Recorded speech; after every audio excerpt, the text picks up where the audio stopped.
Apana ere ane namba muponere zisore gondo. Apana ere ane namba muponere zisore gondo. Pane masele bagabuda offside nezuro. Pane masele bagabuda offside nezuro. Eti noi now. Peshona kwete chindau. Zichiverengwa naye wenyu skimba nofumura noita. Masikachakana mure Zimbabwe. Yeso now zichaura Fimbo pasuri koto TV. Nasi mnao zedu chikupa nyaya dzakasiyana siyana. Pasacha pinda panyaya zedu. Mangorona o press button, subscribe, mobile notification bell. Pane nawo yandaona iri kunetsa pa Facebook mushure mekunge Gonyeti wa Bastop TV akunzi ada kujoinawo pa audio pamoyo season 2. Izvi zvandaona zvichinziro Zimbabwe richiramba richingandunga mangona wakachiti hatizvidi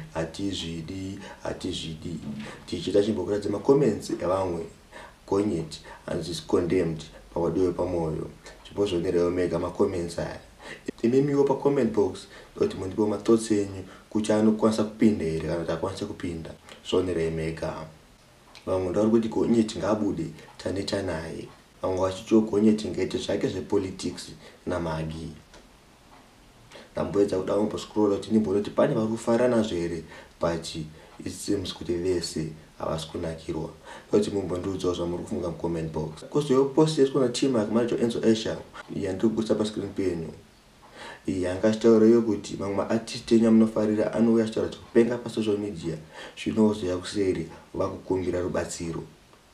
Ichi ndaona kuti chakachibata Secolors mushure menge Secolors tenga kamboisa post yaiwisha Enzo Esha happy birthday but ani ma statement akazotaura kumberi ticheta muzonere mega post yacho.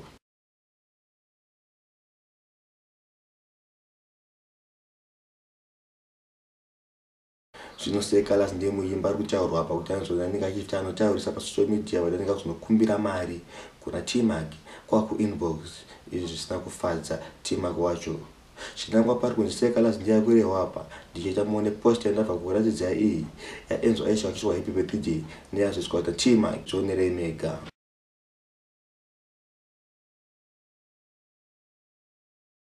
Hilary Mtake uyu manager wa Just Signal uyu akazoisa post yakachita ndakaenda kuna local artist chita collab akanziwa pakuti 2.5 years. Izvi zvinova ndizvo zvakasakisa kuti chinziro Zimbabwe rikungoti ndi Winky D because hakuna mumwe artist angadi mari yokunze kwa Winky D. Zvino ndipo pamwe pari kuzosakiswa kuti ndopa izotumwa chikomana ichi chidiki ichi chema comedy revival kuti chizotanga kutsa Winky vachiti ndivo vamwe vacho vakasangana na Ginimbi vachipfurira mwana kuti atuke magafa. Zvino mwana pari zvinapa mawani tichita muzonere post yacho.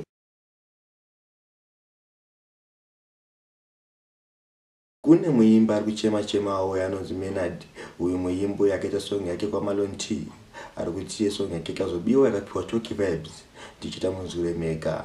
Maproducer munozvitireko kaoneka kadai soni makuda kuuraya industry iri mada kuti mageto chaite sei tichita munzure mega song yacho ya Menard mozonzwira song ya Talky Vibes.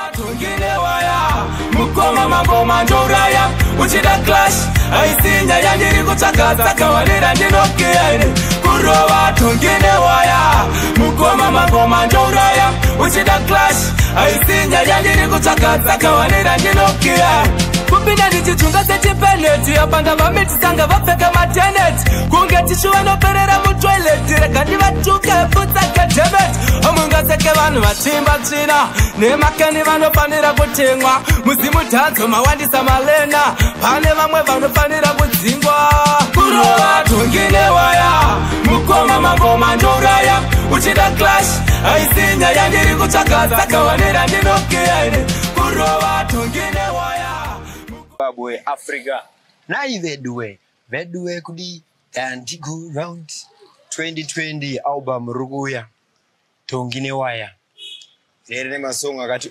Mosa mpena video of the week kubva kuna Joshua Goat apa ndo vaperera notodzwa nhasi tosangana muchikampu chinoteera. Tinoda kurumbidza musiku wedu akatida nyangwe nyika isati yavambwa. Imi Mwari Baba munotida Jesu makatida imi sati takuziva unotida Mwari nemoyo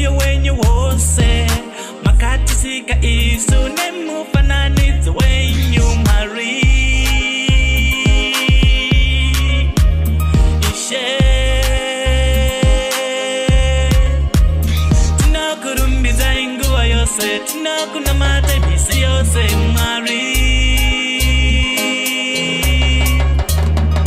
Mwari wangu, Mwari wangu, Mwari wangu munoshamisa.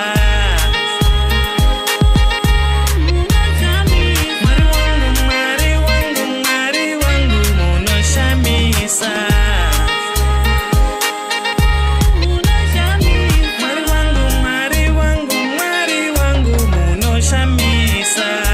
Mwari wangu, Mwari wangu, Mwari wangu munoshamisa. Unondigonera muupenyu wangu.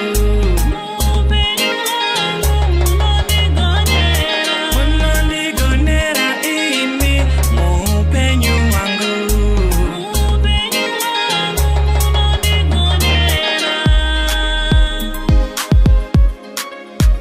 Shindo na sindi no fara, diri munase.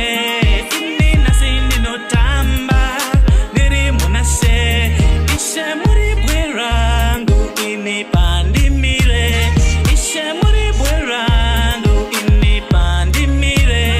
Indi na sindi no fara, diri munase. Indi na sindi no tamba, diri munase. Ndiri munase. Mwari wangu, Mwari wangu munoshamisa.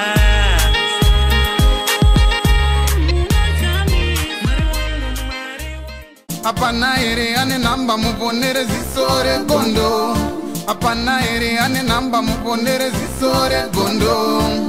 Pane masele bagabuda offside nezuro. Pane masele bagabuda offside nezuro. Eti noi now. Peshona kwete chindau. Zichiverengwa naye wenyu skimba no fumura no itama.